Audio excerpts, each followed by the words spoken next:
Welcome to St Martin the Fields and welcome to Great Sacred Music, and a special welcome to those joining us online. Revd Vaughan Williams would have been 150 years old yesterday, and there's something about his career and about his music that seems to have been around forever. He had an extraordinarily long career, which only concluded in the 1950s, even though he was born in 1872. A number of key moments, if we were to choose maybe just three: his mission to collect folk songs round about the year 1900, his participation as a soldier in World War I, even though he was already in his 40s, and then his late life love affair in the 1930s with Ursula, who became his second wife in the 1950s. But there are so many things you could say about Revd Vaughan Williams, but of course we're going to concentrate on his sacred music today. And as far as his sacred music is concerned, it really revolves around a paradox, which is, even though he was in the early 1900s an atheist and became an agnostic in the later part of his life, he was one of the most influential people on English church music throughout the 20th century and even today. Percy Dearmer, the vicar of St Mary's Primrose Hill, just up the road from here, decided in his wisdom that the 1904 edition of Hymns Ancient and Modern, after many revisions, was completely useless, and so decided that St Mary's Primrose Hill needed a better hymn book than that, and set about making one. And that process, after a conversation with Vaughan Williams, became the English hymnal in 1906, possibly the single most influential hymn book in English, certainly of the 20th century, possibly ever. And it was at the time incredibly controversial because, don't tell anybody, but it included a lot of hymns to Mary and a number of other scurrilous things of that kind, so much so that it was actually censured by the Archbishop of Canterbury at the time, when the Archbishop of Canterbury really spoke out about the big issues back in the day.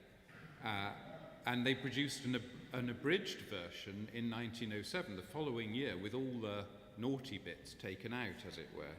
But that didn't catch on, and the English hymnal did catch on, and in 1933 it was revised, and that's the edition that's been well known for many decades until the new English hymnal was created 20-odd years ago. Where did it come from? Really from the former poet laureate Robert Bridges, who produced the Yattenden hymnal about 10 years earlier, and also from Vaughan Williams's own integration of folk songs into the mainstream of classical music in this country.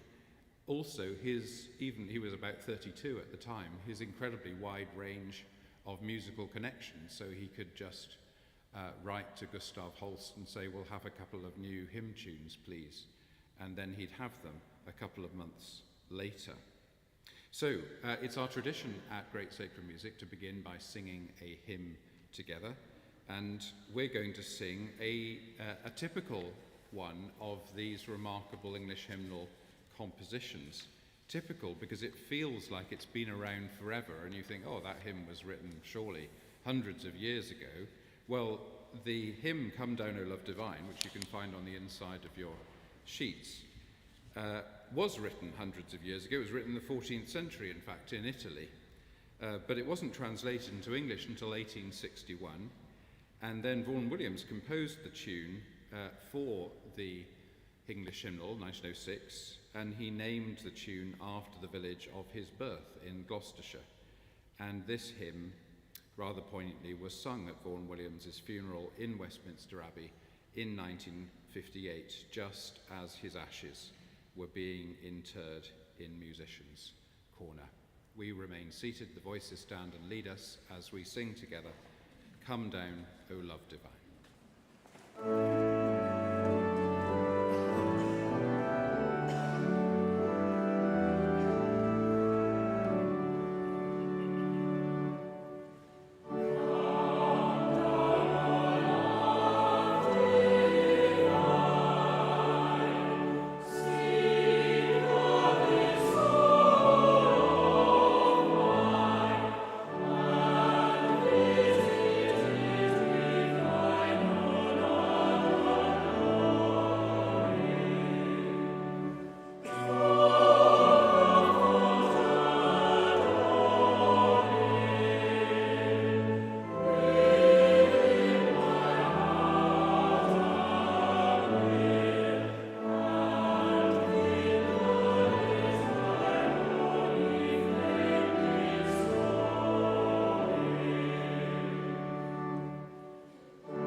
poet, 17th century poet George Herbert famously gave up a political career to go and be a priest in Salisbury, or in Wiltshire, near Salisbury.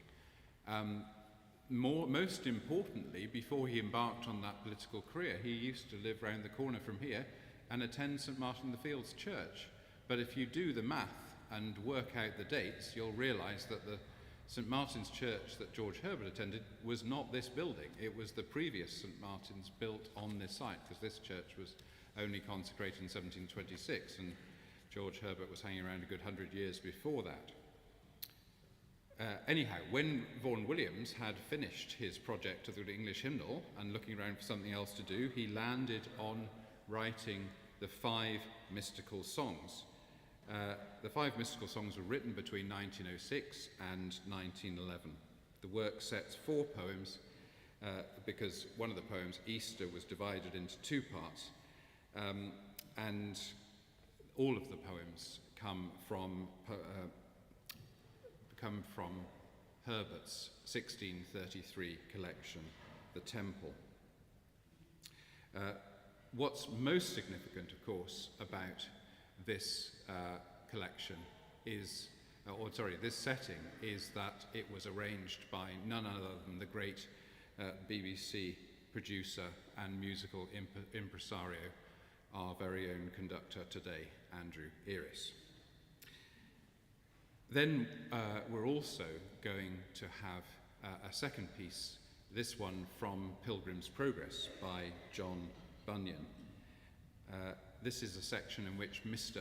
Valiant for Truth meditates on the subject of his own approaching death.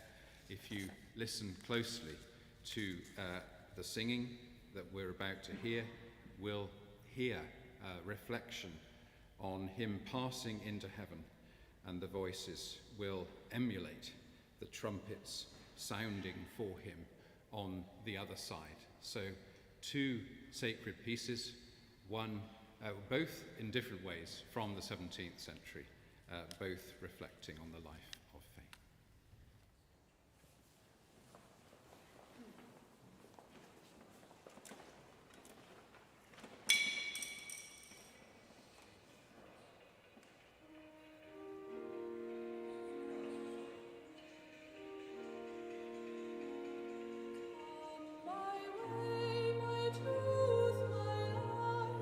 Such a way as gives us breath, such a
Well, we're going to hear a couple of pieces now that engage with Vaughan Williams' immersement in the folk song tradition.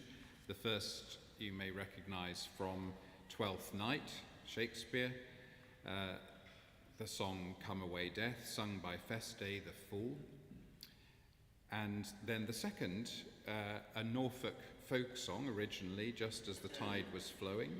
There are a number of versions of this song, some where the sailor goes off with the maiden's gold, some where they end up married. This one, they just sit down beneath a tree together, though there are versions where what they did under the tree is gone into in more detail, but we won't be singing that version today.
One morning in the month of May, down by the rolling river, a jolly sailor I did stray where I beheld my lover. She carelessly along did stray, a-picking of the daisies, her sweetly sang her roundel.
Well, it's time for us all to sing again now, and we're going to sing another classic from the English hymnal of 1906. This had been written as a processional hymn in 1864. It obviously belonged in the new hymnal, but as in many cases, Vaughan Williams decided that the perfectly acceptable tune was not perfectly acceptable, and decided to write a new one himself, and we're very glad he did, because this has become, in many people's estimation, one of the great hymn tunes of the 20th century. It was called Sine Nomine. That's a rather fanciful term. Obviously in Latin it means without a name. It's a stylish way to distance oneself from claiming a tune, but I think it's particularly appropriate in the case of a tune for All Saints, because the whole idea of All Saints is that they are without name or number. So in a sense, Sine Nomine is a particularly appropriate hymn tune name for a hymn for All Saints. We'll remain seated. You'll find it on page 3 of the leaflets. The voices will stand and lead us as we sing for All the Saints.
Towards the end of Great Sacred Music for this week. If you've enjoyed yourself, there's a number of things that you can do.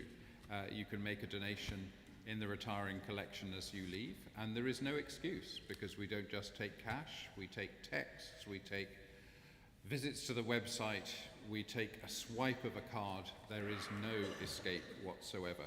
But if you are able to make a contribution, it'll enable us to keep this great tradition, now 9 years old, going. Hopefully indefinitely into the future. Thank you in advance.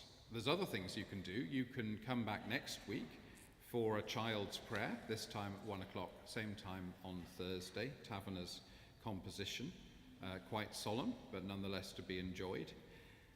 You can come on Sunday afternoon to our sister event, Choral Classics. Deep River is the theme this Sunday afternoon at 3:15. Or you can come this very evening at 7 o'clock to a celebration of Vaughan Williams' music sung by these very same voices. So if you come to the end of great sacred music and say, I cannot get through the day without hearing more Vaughan Williams or more of these voices, you do not need to get through the day. You just need to go down to the box office, secure yourself a seat, and you enjoy yourself tonight. We're going to finish with a classic Vaughan Williams composition. This was written in 1920, as he was still recovering from the trauma of the First World War. It's a setting of Psalm 47, very much associated with the Ascension. We often sing this piece around Ascension time, O clap ye hands, all ye people. And what you can find here, why do I say it's a classic Vaughan Williams?